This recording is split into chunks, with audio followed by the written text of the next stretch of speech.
Oh, hello. It is I, the Mystical History Guide. And right now, I actually don't know where I am. The winds have told me that you must learn of sweet apple pie, the Treaty of Versailles. The winds must learn to enunciate. And now, if you had a longtime enemy under your thumb, would you want to punish them? Get everything you felt they owed you out of them? Force them to admit the things that they had done wrong? If yes, you probably agree with the British. Anyway, would you let bygones be bygones and do what was most likely to end the fighting and long-time resentment? Unfortunately, the need for vengeance got in the way of weighing the pros and cons at the Paris Peace Conference. This is where the treaty would be signed to end one of the worst conflicts the world has ever seen, a war which remains one of the deadliest events in history. As you watch this video, consider how history would have been different if there hadn't been massive inflation, German resentment, distrust in the Weimar Republic, and a Germany so unstable its people were willing to grab hold of any positive message, even if it was propaganda. Enter Hitler. Anyway, the Treaty of Versailles, although intended to keep the post-World War I peace, caused numerous problems in Germany, problems so severe they contributed to the start of World War II. On November 18, 1918, two trains drew up next to each other. On board, Matthias Erzberger of Germany Hello. was to meet Marshal Ferdinand Foch of the Allied forces. Hello. As he opened his compartment door, Foch asked, "What are you here for, Erzberger?" Then Erzberger replied, I am here to hear the Allies' proposal for armistice. Foch reportedly said that he had no proposals, but that if Erzberger wanted armistice, Foch could. I could give you the conditions under which one could be obtained. This was the first of many humiliations that would be piled upon Germany. The Great War had finally drawn to a close after the most horrific war the world had ever seen, a war in which new technology had killed more people than many thought possible. The Treaty of Versailles was signed in June of 1919 at the Paris Peace Conference.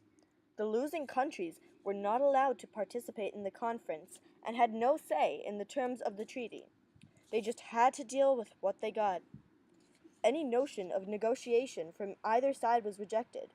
The winners simply pushed what they pleased upon the losers. Britain and France wanted to punish the Germans, possibly due to long rivalries, forcing them to take blame for the war in order to justify the British and French treatment of the losers.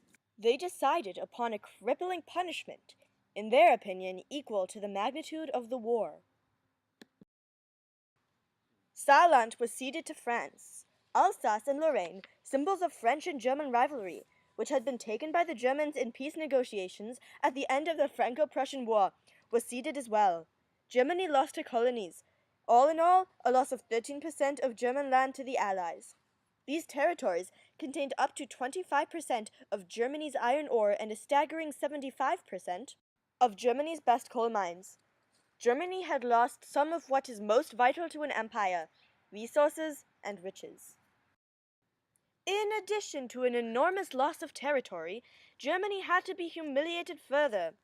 They were forced to admit complete responsibility for the war, and had to pay for it, every penny, the equivalent of 8 billion in reparation, but only paid about 3 billion. They couldn't raise it through taxation. They turned to a simpler and far more disastrous solution. They just printed more money! Someone isn't smarter than the president of Zimbabwe. This proved to be a horrible idea. Thousands of marks were being printed every day, and the inevitable result was massive hyperinflation. Marks lost their value very quickly. Money became so worthless that the marks were used to start fires.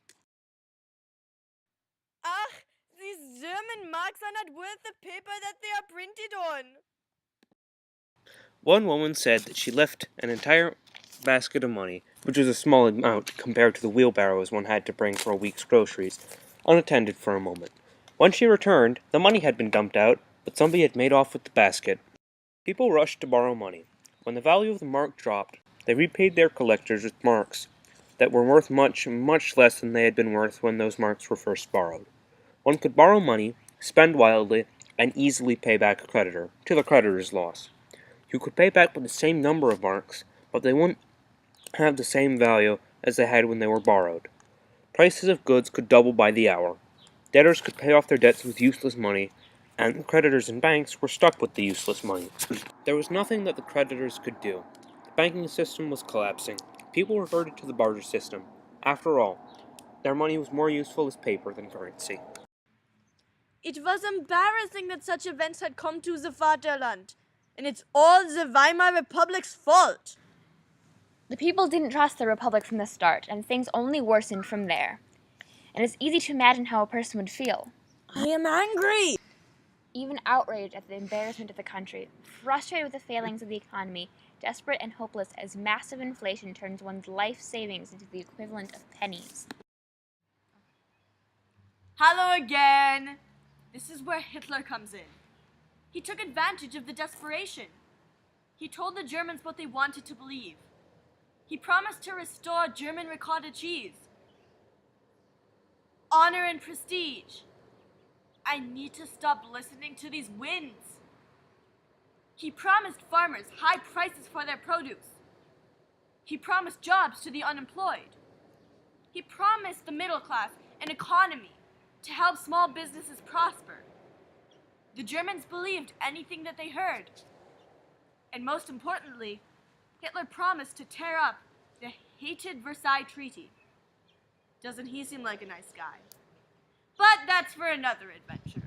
I hope you learned much and will join me next week for Mystical History Tours Through Time.